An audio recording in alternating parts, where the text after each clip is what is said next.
The hum doesn't just stop, it suffocates. Inside a lead-shielded tomb worth $2 billion, the blue glow of a new god flickers and dies. The world's first nuclear reactor, the beating heart of the Manhattan Project, has just become a cold, useless pile of graphite. It wasn't a sabotage. It wasn't a bomb. It was a billion-dollar empire defeated by a handful of invisible gas. The generals with their rows of medals and the Nobel laureates with their world-famous names are paralyzed. They are staring at a black box of failure they cannot decode. But while the establishment screams in panic, a woman in a drafty Columbia lab is already holding the silence that will save them. Chien-Shiung Wu, an immigrant in a man's war. Unheard brilliance versus the arrogance of the Stars and Stripes elite. Why did the most powerful system on Earth ignore the only mind that could save them?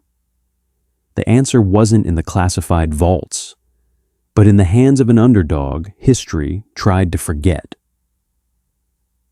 September 27th, 1944, Hanford, Washington.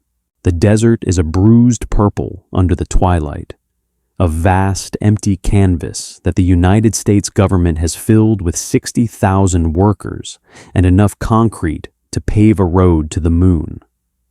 They call it the B Reactor. To the locals, it's a mystery. To the military, it is the only way to win the war. It is a behemoth of graphite and uranium, a mechanical god built to forge the fuel for a weapon that will end all weapons. Inside the reactor building, the air is thick with the smell of scorched ozone and the low, rhythmic thrum of cooling pumps. It is a sound that vibrates in the marrow of your bones. General Leslie Groves and Enrico Fermi stand on the observation floor, their shadows long against the lead-shielded walls. They are the masters of this domain. They have the budget of a nation and the collective genius of the Western world behind them. There is a palpable sense of destiny in the room. This isn't just engineering. It is the first time humanity has ever attempted to sustain a nuclear chain reaction on a massive scale. The command is given. The technicians, their hands steady but their hearts racing, begin to pull the control rods. At first, everything is perfect. The dials on the control panel begin their slow, steady climb. The hum of the pumps shifts to a higher, more aggressive pitch. Deep within the core, billions of atoms begin to shatter, releasing a flood of neutrons that create a pale, blue glow, a Cherenkov radiation that looks like captured starlight. The inner circle of physicists exchanges looks of triumph. They have done it. They have tamed the sun. Power levels reach their peak, and for a few hours, the B reactor is the most powerful object on the planet. But then, a needle flickers. The power output begins to drift. Not up, but down. Just a fraction at first. Then, a steady, unstoppable slide. Fermi watches the charts, his brow furrowed. He orders the control rods to be pulled further out to compensate, but the reactor doesn't respond. It's as if the uranium is tired. It's as if the fire is being smothered by an invisible hand. Within hours, the power levels crater to zero. The blue glow vanishes. The heat dissipates. The world's first full-scale reactor simply dies.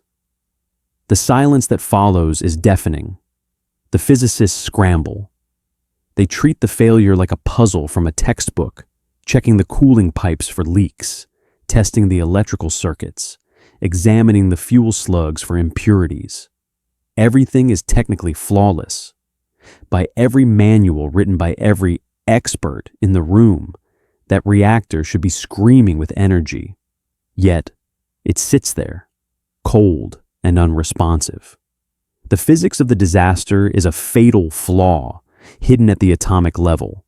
As the uranium splits, it produces a byproduct called xenon-135. This gas acts like a lead curtain, a microscopic parasite that gobbles up the neutrons needed to keep the reaction alive. It is a poison that chokes the reactor like a drowning swimmer struggling for air.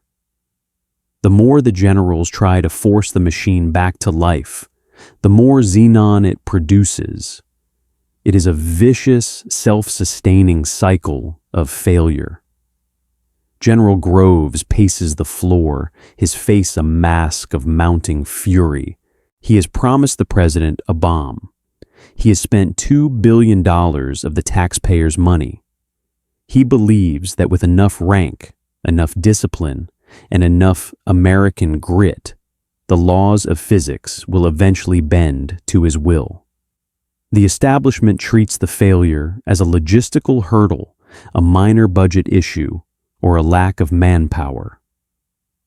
"We have the finest minds in the world," the prevailing mindset whispered. "If Fermi cannot find the answer does not exist." They treat the silence as a temporary glitch in their grand design, but they have fatally underestimated their opponent. It isn't a mechanical error. It is a fundamental truth of the universe they were too arrogant to see. While the generals shout at blueprints in the boardroom, the ghost in the machine is already feasting on their ambition. They are about to learn that the universe does not respect a general's stars, and that the silence of the B Reactor is the sound of a billion-dollar empire collapsing in the dust. Cirque. But while the giants of Hanford are drowning in panic 3,000 miles away, the ghost has already been caught. Fermi doesn't come to Columbia for a consultation. He comes for a miracle, and he finds it in the hands of a woman who shouldn't even have the documents he's holding. Wu isn't just handing over a theory. She's handing over a confession. Under the strict, paranoid protocols of the Manhattan Project, her unauthorized study into xenon isotopes is a violation of the Espionage Act. She is an immigrant woman with a need-to-know status of 0, yet she has mapped the inner workings of a billion-dollar secret the government failed to secure. As she slides the notebook across the desk, the air in the room changes. If she's wrong, she's a footnote. If she's right, she's a security breach that could land her in a federal cell before the sun goes down. She isn't just solving a math problem.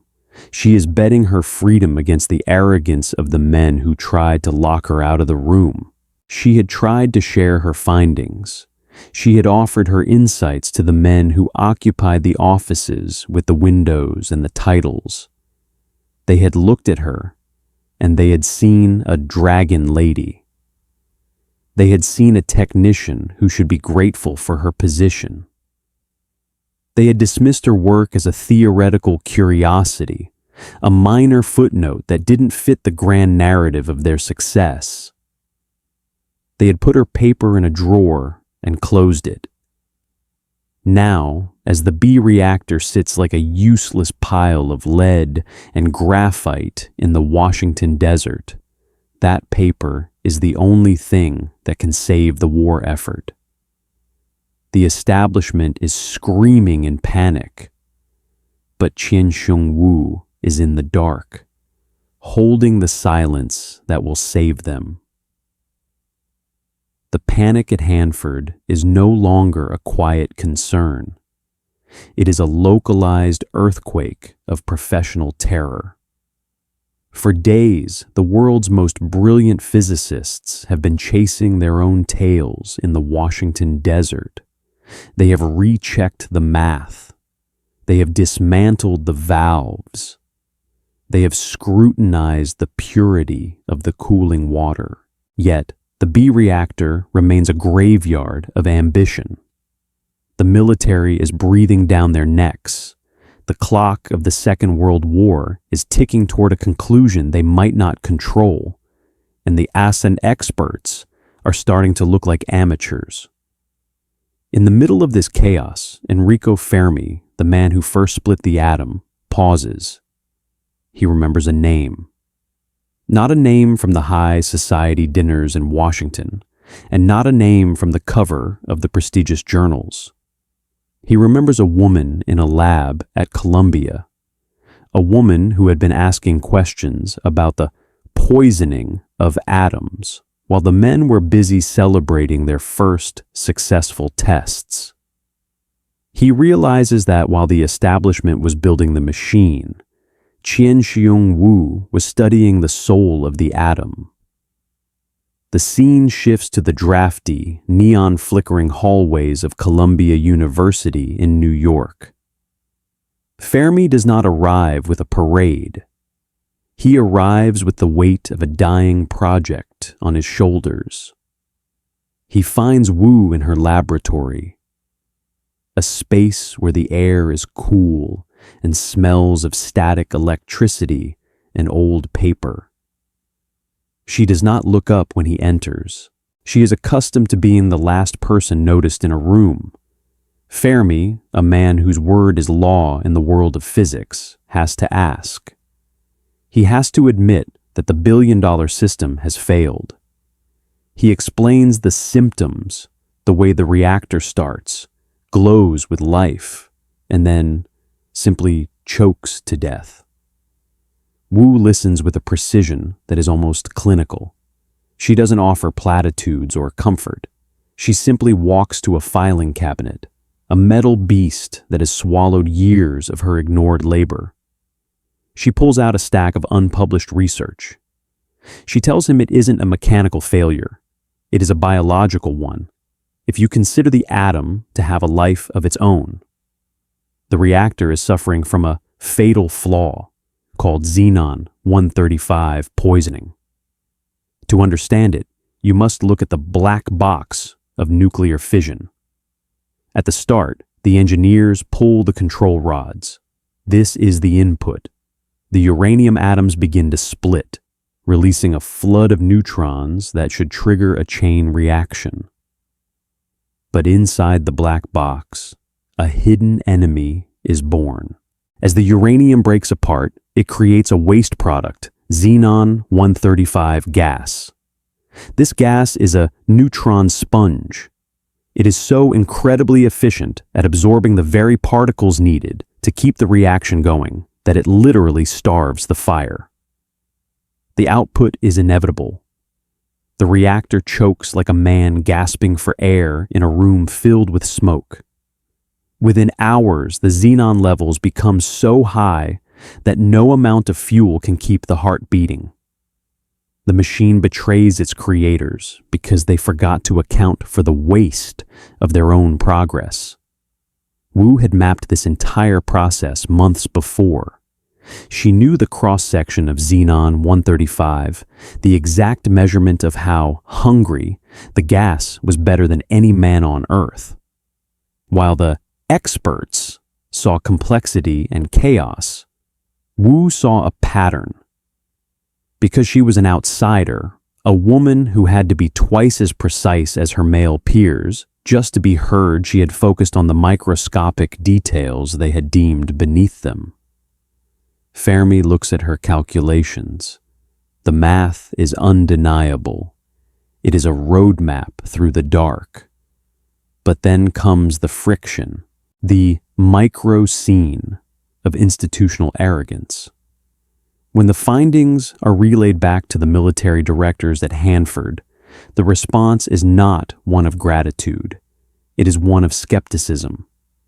General Groves and the board look at the name on the report. They see a woman. They see an immigrant. They see someone who doesn't have the proper military clearance to be holding the fate of the Manhattan Project in her hands. We are supposed to trust our entire timeline to a theory from a lab assistant? One representative asks, his voice dripping with a condescension that feels like a physical blow. They prefer the idea of a mechanical glitch they can fix with a wrench over a fundamental truth delivered by someone they consider a subordinate. They want a solution that fits their hierarchy. They treat Wu's brilliance as a lucky guess. They believe that if they just try a different cooling method, or if they just work harder, they can bypass the physics. But they have fatally underestimated the hammer. The ocean of atoms does not care about rank. While the directors argue about protocol in their air-conditioned offices, the Xenon is continuing to unzip the very fabric of their success.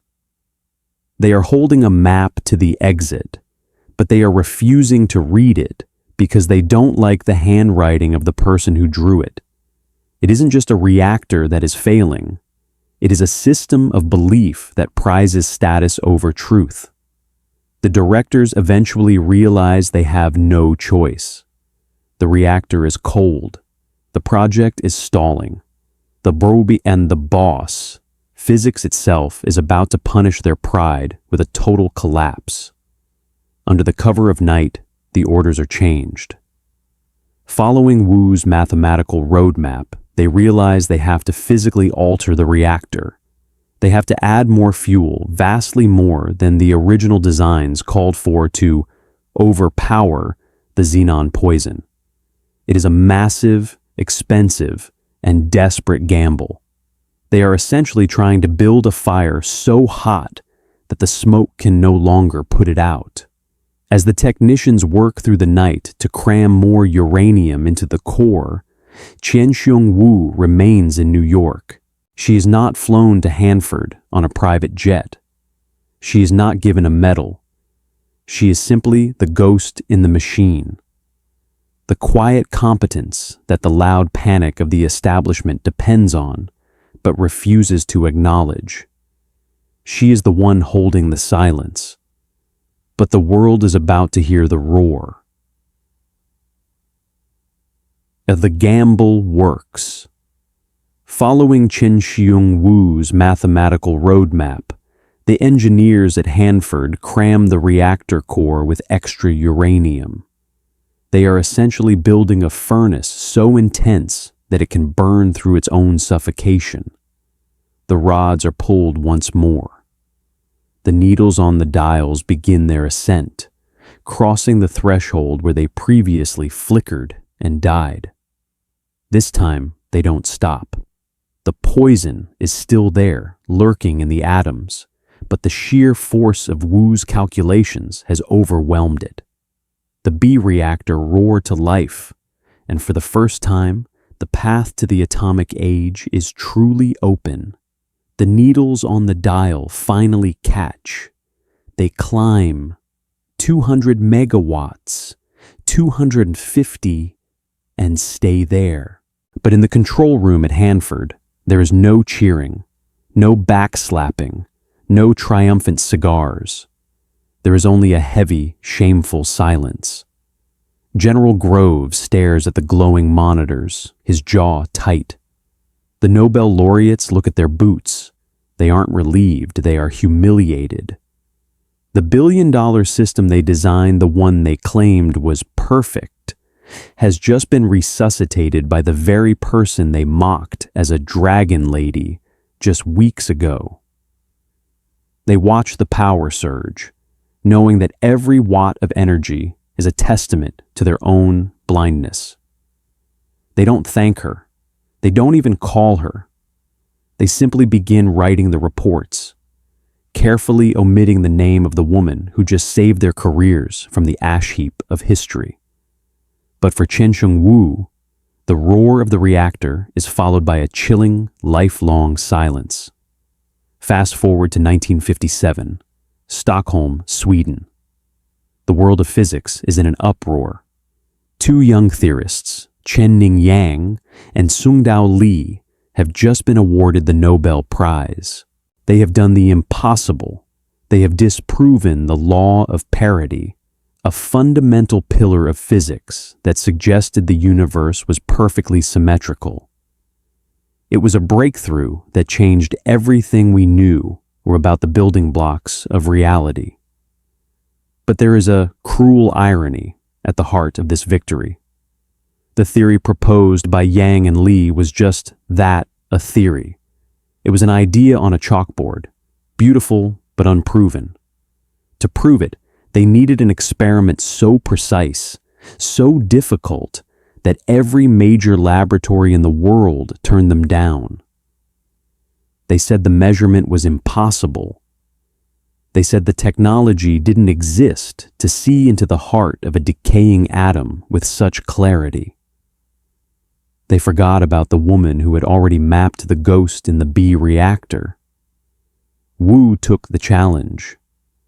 While the rest of the scientific community scoffed at the fool's errand, she worked in the sub-zero temperatures of a cryogenics lab, pushing her equipment to the absolute limit of what physics allowed. She didn't sleep.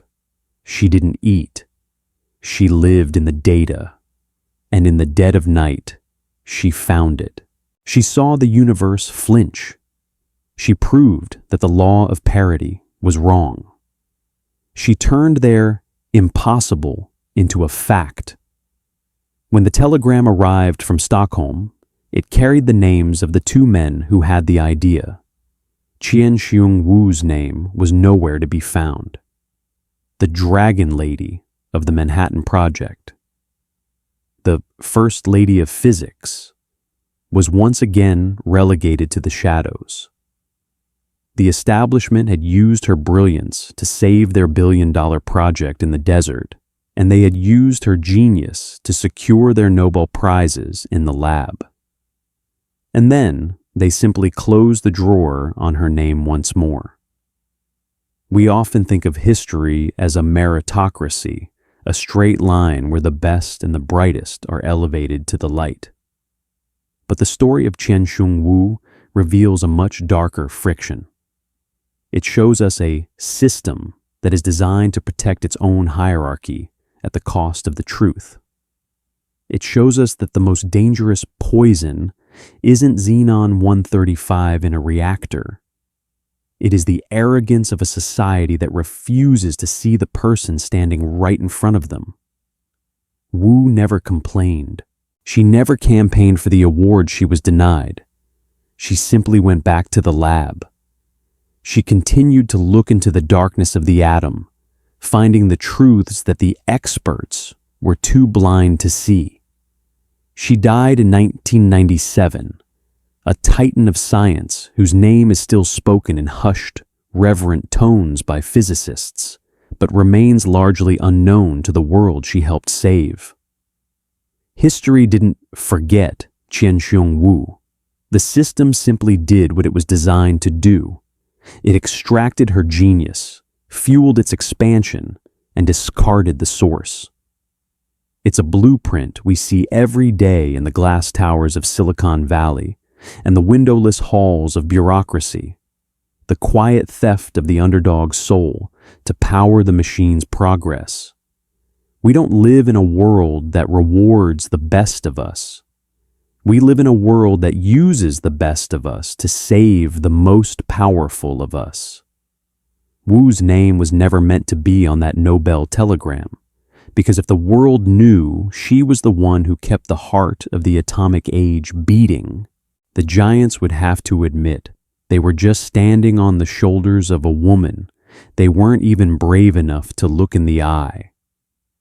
Chien-Shiung Wu noticed the ghost in the machine when no one else could. It is time we finally noticed her. If you believe that stories like Chien-Shiung Wu's deserve to be remembered, join our ranks by subscribing and leave a like. We have synthesized this narrative from reputable historical archives and verified sources. However, the fog of war often extends to the history books. If you spot any inaccuracies or have additional details to share, please correct us in the comments. We strive for the absolute truth, and your knowledge helps us get there. Thank you for keeping history alive.